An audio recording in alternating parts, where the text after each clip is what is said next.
What another memory which I have, it was during that same time actually.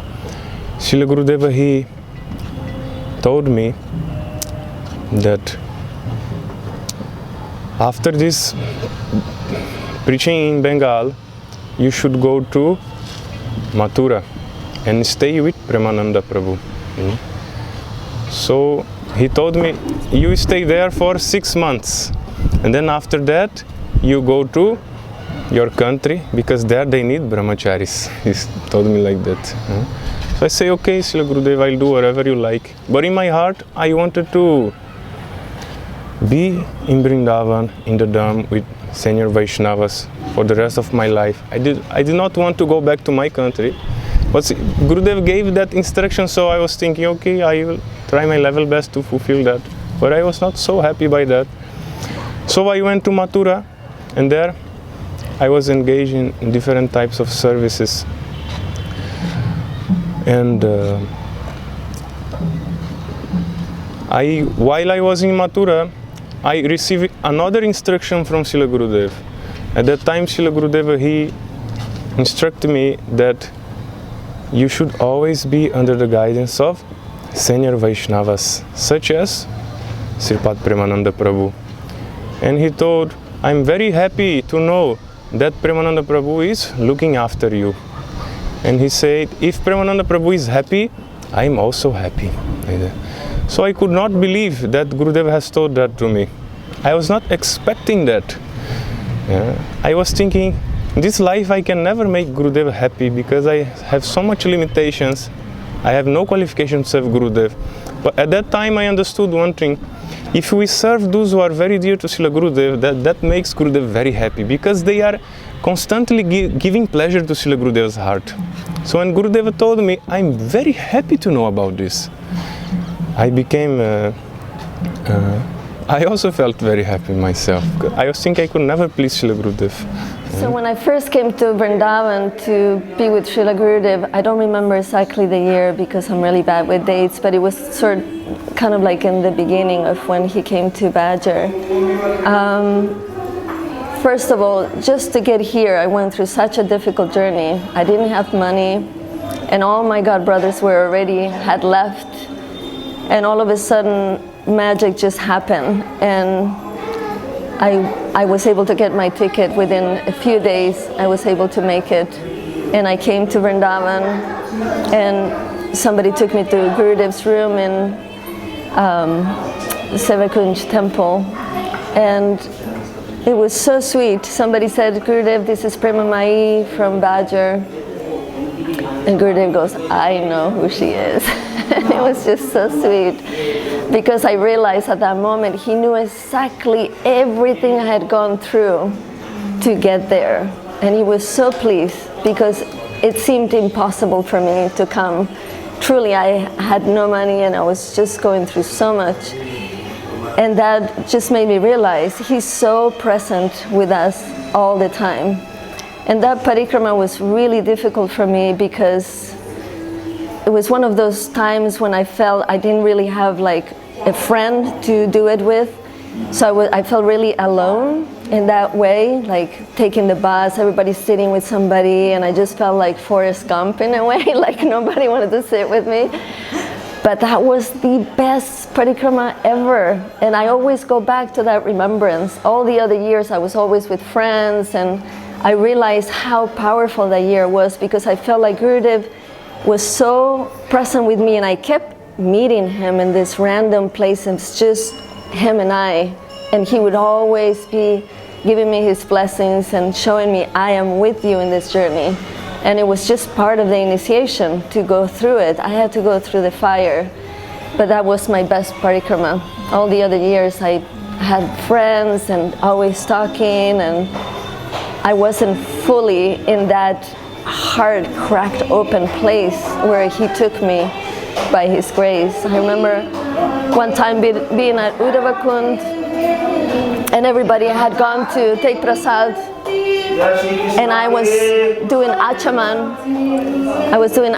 And I was praying to Gurudev, please, may I be truly a true disciple to you. May I give everything to this journey of bhakti. And then I look up and Gurudev was watching me. And he goes like that, like, yeah, I heard your prayer. So that parikrama was just so imprinted in my heart forever. And every time I've gone on parikrama, I always remember how difficult it was, how like fire it was, and how much mercy I received from Gurudev. We arrived in Los Angeles in the afternoon and checked into some hotel. Gurudev was giving Harikatha in one of the large hotels in Maria del Rey. So we went there towards the evening.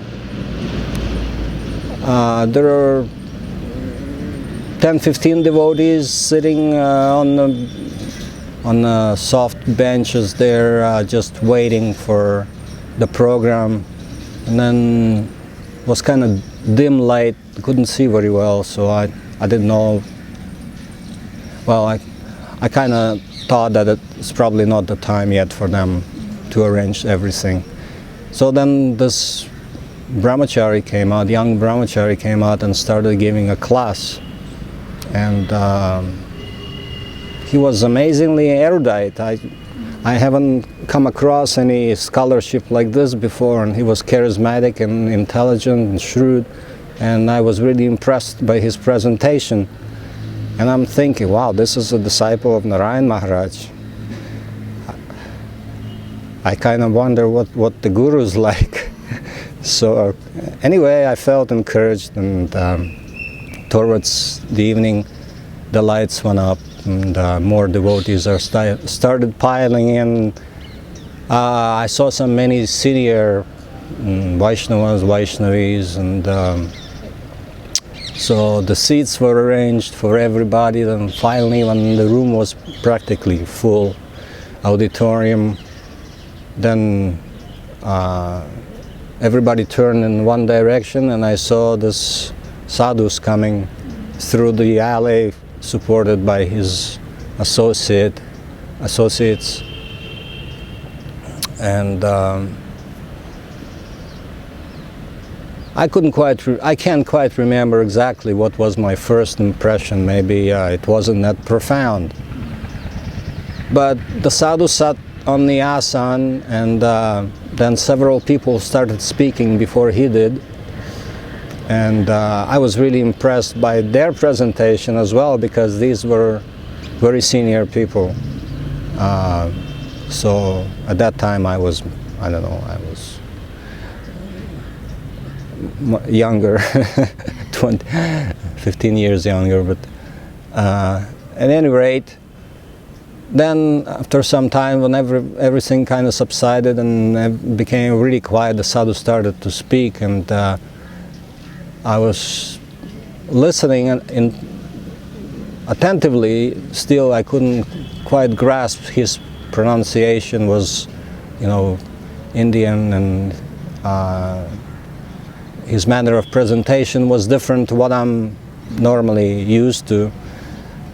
At any rate, even with all those obstacles, after like 15 minutes, I realized that I've never heard anything like this. This was so profound. Whatever he was saying was going straight to the heart. It wasn't like any book knowledge, anything that you could just learn. You could learn some verses here and there and some, explanations, but this was totally different. This was real. This was realized. I can't quite remember exactly what was his lecture about, but it didn't really matter. because his words were like, I can give you an example. In Badger, California, later on when I've heard Gurudev speak, he would say things like, he would address the audience and he would say, I know you are coming from very far, from all over the world. And I know that you have to make money to pay your bills because you have families, you have children, wives, you have dependents, and they all need your support. So I know you're working very hard. But if I tell you that all this work